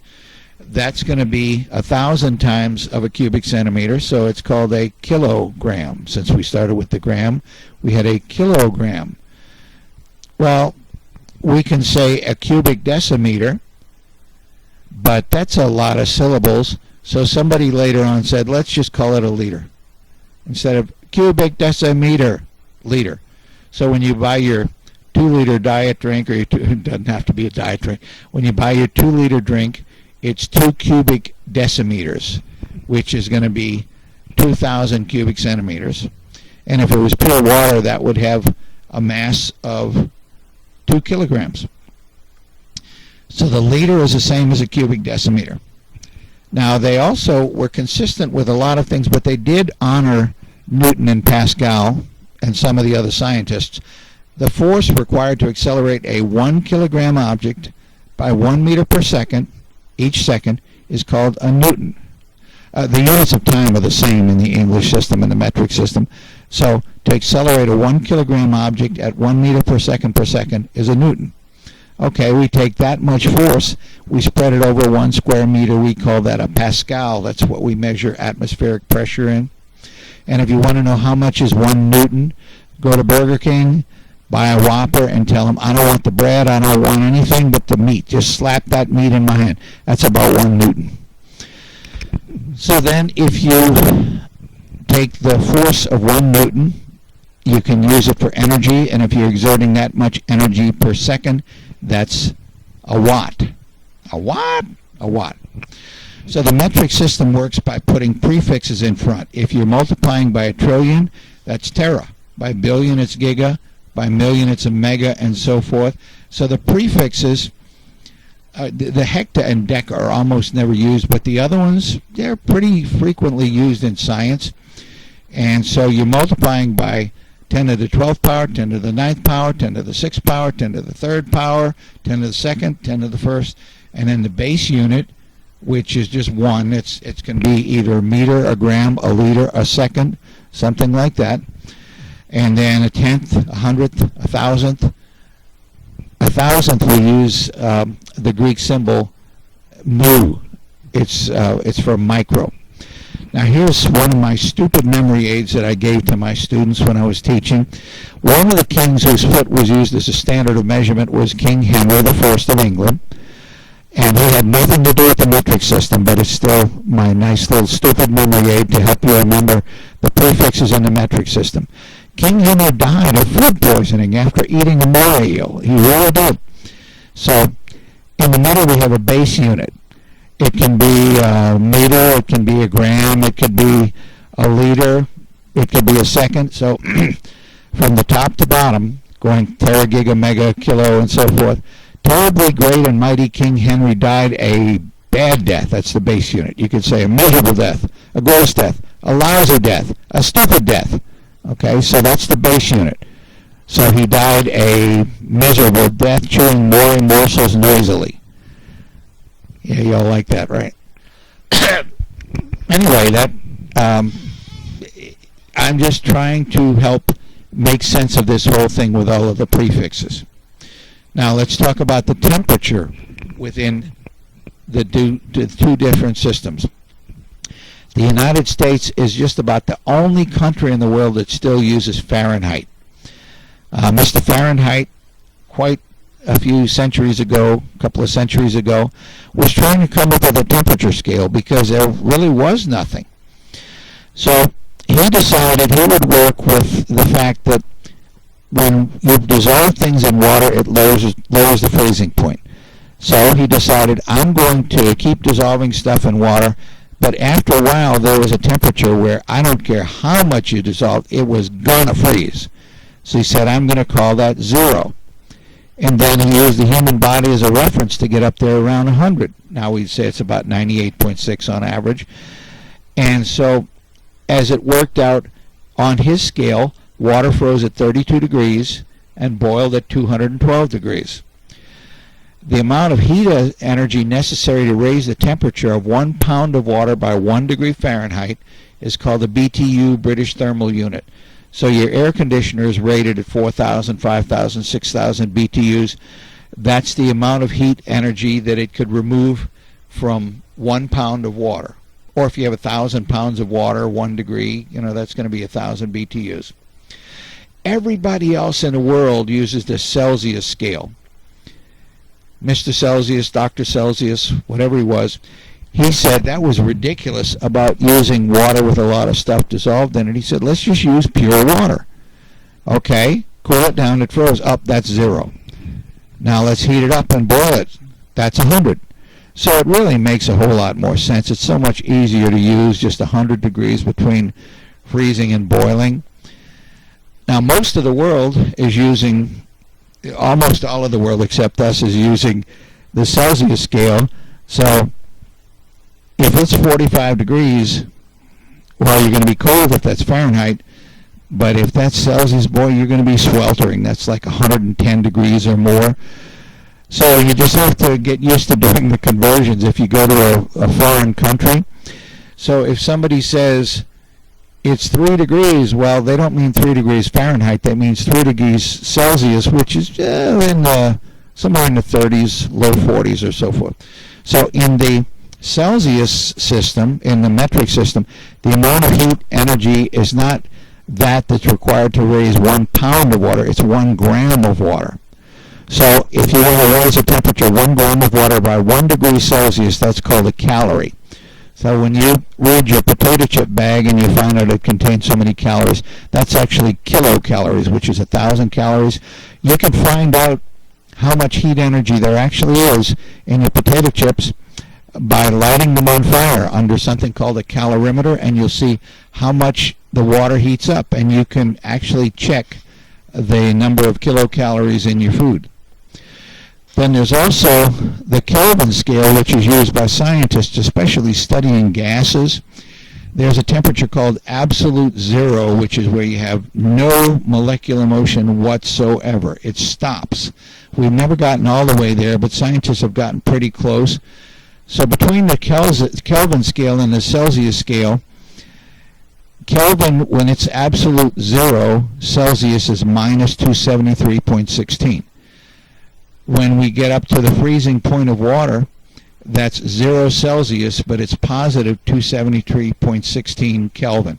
The reason Kelvin is useful is if you're doing experiments with gases, gases don't care about the behavior of water, which is the basis of the Celsius scale.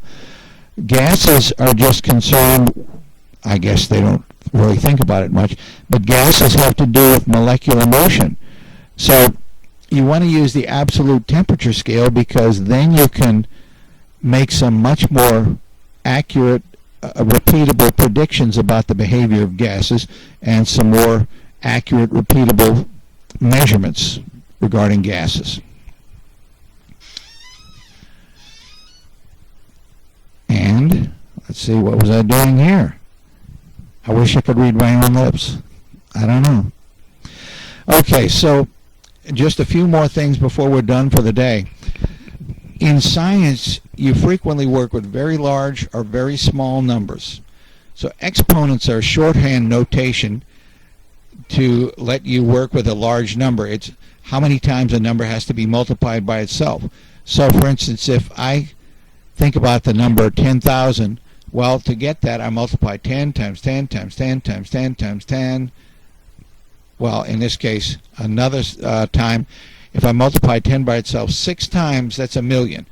So I could write 10 times 10 times 10 times 10 times 6 times, or I could just say a 10 with a little elevated 6 after it. That's the exponent that lets you know how many times it's multiplied by itself.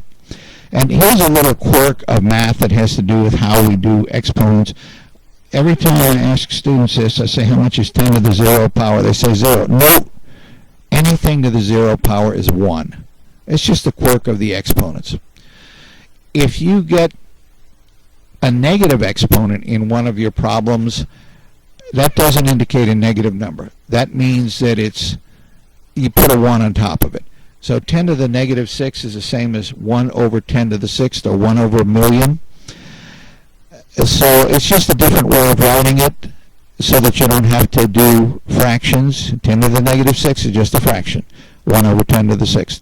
And scientific notation is used to write very large or very small numbers. By agreement among scientists and mathematicians, you start out with 1 digit before the decimal. Maybe there's other digits after the decimal, maybe not. And then 10 to some power. For instance, the distance to the sun is 93 million miles, which you could write as 93 times 10 to the 6th, but scientific notation says, no, write it as 9.3 times 10 to the 7. Okay, so please remember that the PowerPoints and the text files are in a PDF format. They're available on the Legacy Ministry College Moodle.